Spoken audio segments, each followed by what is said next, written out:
কাব্বালা হল একগুচ্ছ ইহুদি জাদুবিদ্যার পাঠ যা মানবজাতিকে প্রদান করা হয়েছিল এক ফলেন এঞ্জেল রাজিয়েলের সাথে সাইকিক যোগাযোগের মাধ্যমে। রাজিয়েল হল তথাকথিত একদল ফলেন এঞ্জেলের একজন, যারা আলোদাতা লুসিফারের সেবা করে।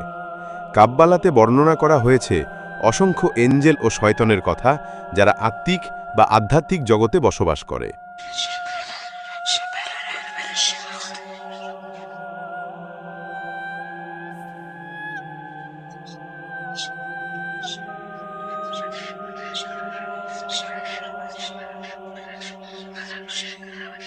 কাব্বালা কাব্বালিস্টদের জন্য একটি রোডম্যাপ সরবরাহ করে, যাকে বলা হয় ট্রি অফ লাইফ, যেটা ব্যাখ্যা করে কিভাবে এই শক্তিশালী আত্মাদের আহ্বান করা যায় এবং তাদের সঙ্গে যোগাযোগ স্থাপন করা যায়। কাবালাহে থাকা জাদুবিদ্যার উৎস মূলত ব্যাবিলন এবং প্রাচীন মিশর, ফারাওদের যুগে যার উৎপত্তি হয়েছিল। তবে এই গোপন পাঠ্যগুলি ইউরোপে ছাপানো আকারে পৌঁছায় 1100 ও 1200 শতাব্দীতে।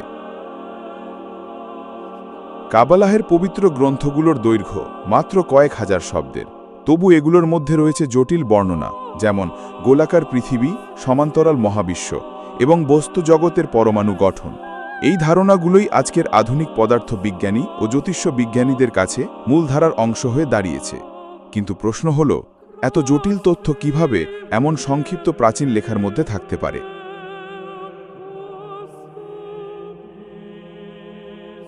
উত্তর হল কাবালা কোডে লেখা।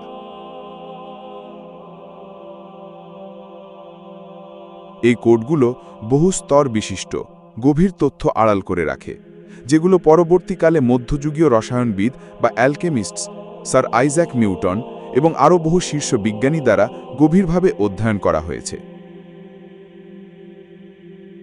এক সময় ছিল যখন মিস্টিসিজম, ধর্ম, রসায়নবিদ্যা, জ্যোতিষ্যশাস্ত্র এবং জ্যোতিষশাস্ত্র এসবকেই একত্রে একটি কাবালা ভিত্তিক ঐতিহ্য হিসেবে পড়াশোনা করা হতো। ইহুদি পদার্থবিজ্ঞানী আলবার্ট আইনস্টাইন জটিল সব গাণিতিক হিসাব মাত্র 5টি চিহ্নে প্রকাশ করেছিলেন: E=mc², যা এক প্রকার গাণিতিক কোডই বলা চলে। আজকের কোয়ান্টাম ফিজিক্স, কেয়স থিওরি, এমনকি প্যারালাল ইউনিভার্স বা সমান্তরাল মহাবিশ্বের ধারণাগুলোর শেকড় প্রাচীন কাবালার পাঠ্যেই খুঁজে পাওয়া যায়।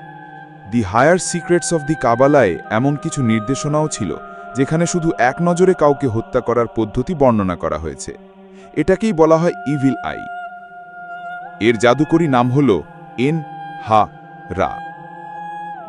1921 সালে একটি ওয়্যাক্স সিলিন্ডারে রেকর্ডকৃত অডিওতে শোনা যায় ব্রিটিশ ব্ল্যাক ম্যাজিশিয়ান ও গুপ্তচর agent Aleister Crowley fallen angel Raziel এবং এন-হা-রা দি ইভিল আইকে আহ্বান করছেন।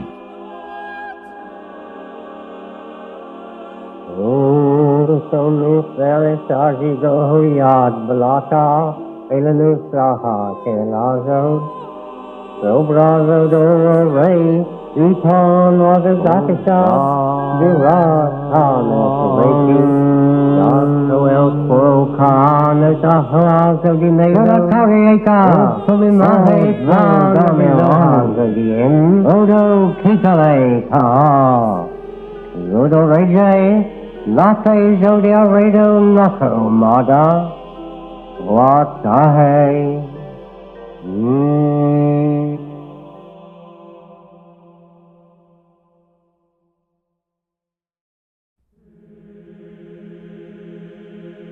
মধ্যযুগীয় সময় থেকে ইহুদি জনগণকে এক জাতির জাদুকর হিসেবে বিবেচনা করা হয়ে এসেছে। বাইবেলীয় রাবায়াস শামানদের মতো নানা কৌশল ব্যবহার করত চেতনার পরিবর্তিত অবস্থায় প্রবেশ করার জন্য।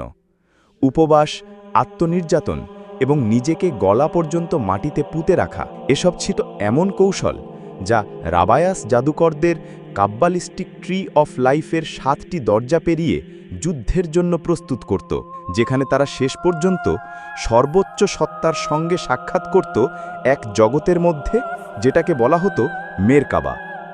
অনেক ইহুদি ধর্মীয় গোষ্ঠীর মধ্যে খারাপ রিচুয়াল ম্যাজিকও প্রচলিত ছিল।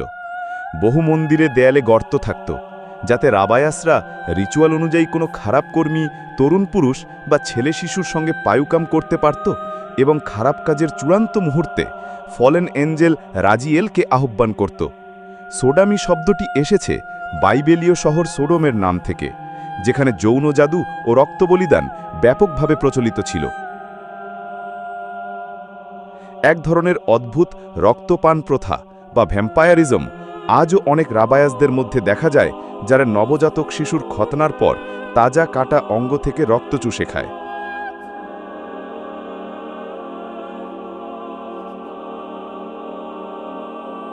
আমরা আজকের ক্যাথলিক চার্চে যে রিচুয়াল দেখি, যেমন খ্রিস্টের মাংস প্রতীকীভাবে খাওয়া বা তার রক্ত প্রতীকীভাবে পান করা, তার অনেকটাই এসেছে প্রাচীন ইহুদি রিচুয়াল থেকে, যেখানে বিভিন্ন রকমের রক্তপান ও বলিদান ছিল স্বীকৃত এক অংশ এই গুপ্ত ঐতিহ্যের।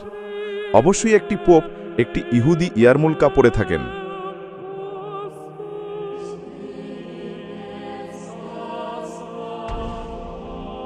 কাব্বালা নামে পরিচিত যে লেখাগুলো আছে, সেগুলি প্রথমবার লিখিতভাবে সংকলন করেন রাবায়াস আইজেক দ্য ব্লাইন্ড ফ্রান্সের দক্ষিণাঞ্চল প্রভেন্সে 1200 শতকে।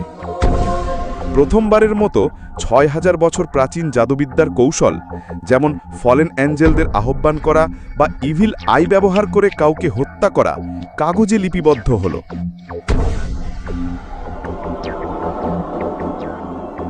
আইজ্যাক দ্য ব্লাইন্ডের কাব্বালিস্টিক রচনাগুলি পড়ে যায় 9 জন ফরাসি অভিজাতের হাতে। এই অভিজাতদের পরবর্তীতে বলা হয় নাইটস টেম্পলার।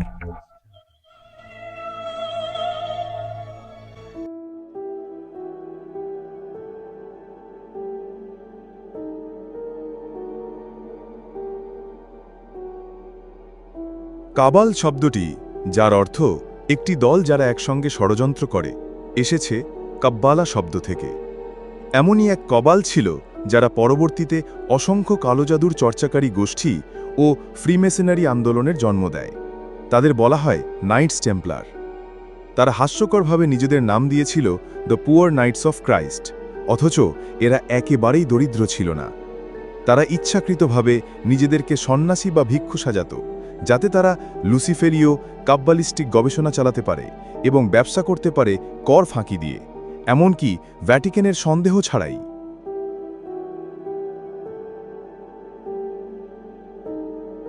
কাব্বারায়ের অতি গোপন উচ্চতর রহস্য, যেমন রিচুয়াল সডমি, ইভিল আই, মন্ত্রপাঠ, মৃত আত্মাদের সঙ্গে যোগাযোগ, রক্ত বলিদান ও পতিত ফেরেস্তাদের লুসিফারের সেবায় আহ্বান, এসব ফরাসি নাইটস টেম্পলারদের প্রবলভাবে আকৃষ্ট করেছিল। তারা বুঝে যায় কাব্বালায়ের উৎপত্তি প্যালেস্টাইনে, এবং যখন তারা বুঝতে পারে কাব্বালা হচ্ছে সীমাহীন আধ্যাত্মিক ও জাদুকরী শক্তির চাবিকাঠি, তখন তারা অত্যন্ত চতুরতার সঙ্গে এক রক্তক্ষয়ী ক্রুসেড পরিকল্পনা করে প্যালেস্টাইনের দিকে, যাতে আরও কাব্বালিস্টিক ও জাদুবিদ্যার জিনিসপত্র অনুসন্ধান করতে পারে। পরবর্তীতে তারা সোলাইমানের মন্দির আবিষ্কার করে এবং লুট করে। সোলাইমান ছিলেন এক জাদুকর রাজা, যাকে কাব্বালা নামে আজ যে লেখাগুলি পরিচিত তার অনেক অংশের অনুপ্রেরণা হিসেবে ধরা হয়।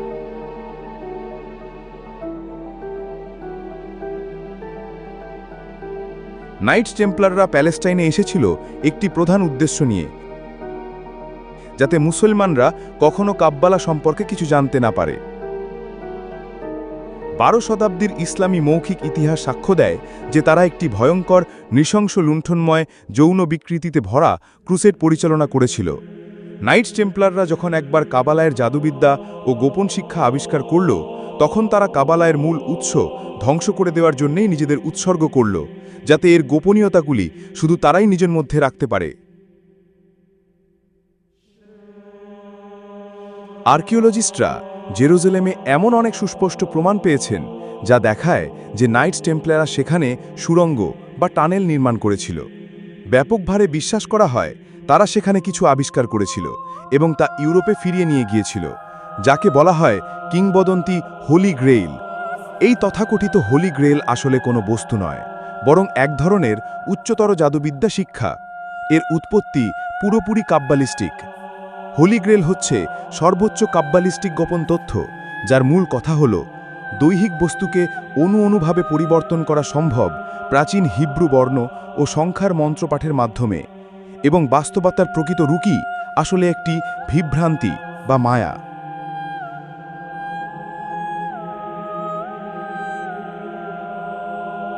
200 বছর ক্যাবালা ভিত্তিক জাদু এবং রক্তপিপাসু ক্রুসেডে শিশু ও নারীদের নির্বিচারে হত্যা এবং রিচুয়াল সডোমিতে লিপ্ত থাকার পর ফ্রেঞ্চ নাইটস টেম্পলারদের একসাথে ধরে নিয়ে যাওয়া হয়, নির্যাতন করা হয় এবং মৃত্যুদণ্ড দেওয়া হয়। অনেক স্বীকারোক্তিতে বলা হয় নাইটস টেম্পলার মঙ্করা একে অপরকে নিয়মিতভাবে রিচুয়াল সডোমি করত, অশুভ আত্মাদের আহ্বান করত এবং এই আত্মাগুলোকে বিভিন্ন প্রাণীর যেমন বিড়ালের মধ্যে ঢুকিয়ে দিত। নাইটস টেম্পলারের মালিকানাধীন অনেক দুর্গ থেকে বিভিন্ন ব্ল্যাক ম্যাজিকের জিনিসপত্র জব্দ করা হয়, যেমন রূপার কেসের মধ্যে শুকনো মাথা ও খুলি। এই মাথাগুলোকে তারা ব্যাফোমেট নামে ডাকত। এই মাথাগুলোকে এক গোল টেবিলের মাঝখানে রেখে তারা সেখানে সিয়ন্স বা স্পিরিট সামনিং পরিচালনা করত, যেখানে লুসিফার এর আত্মাকে আহ্বান করে ওই মাথার মাধ্যমে কথা বলানো হতো।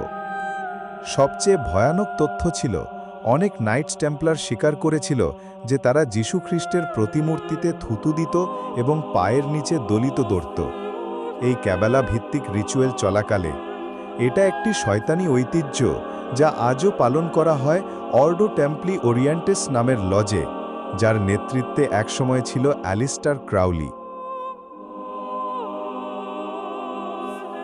অনেক নাইটস টেম্পলার ঘুষ দিয়ে জেল থেকে পালিয়ে যায়, স্কটল্যান্ড এবং মাল্টার মতো জায়গায় আশ্রয় নেয়। তারা নিজেদের নাম বদলায়, হয়ে ওঠে sovereign knights of Malta.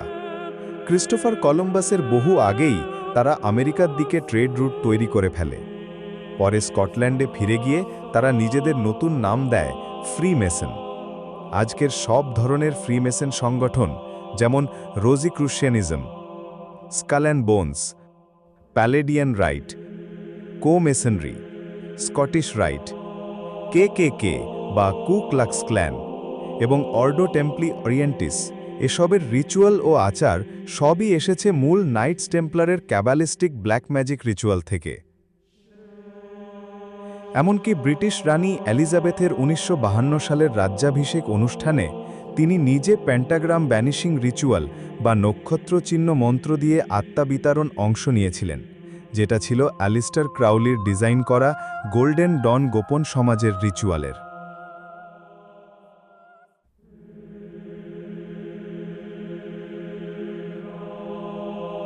There comes now yet another ancient ceremony.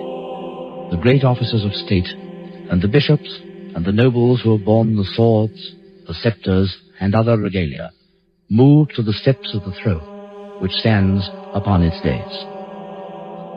This throne, like the raised floor of the theatre itself, is descended from those days 1500 years ago, when the early kings sat for their crowning upon a mound of earth. So today, the Queen will ascend the steps of her throne, there symbolically to be lifted into it by the Archbishop and the Earl Marshal, in the sight, today, of a great multitude of people. It is at the moment that she is seated upon her throne that she takes possession of her kingdom.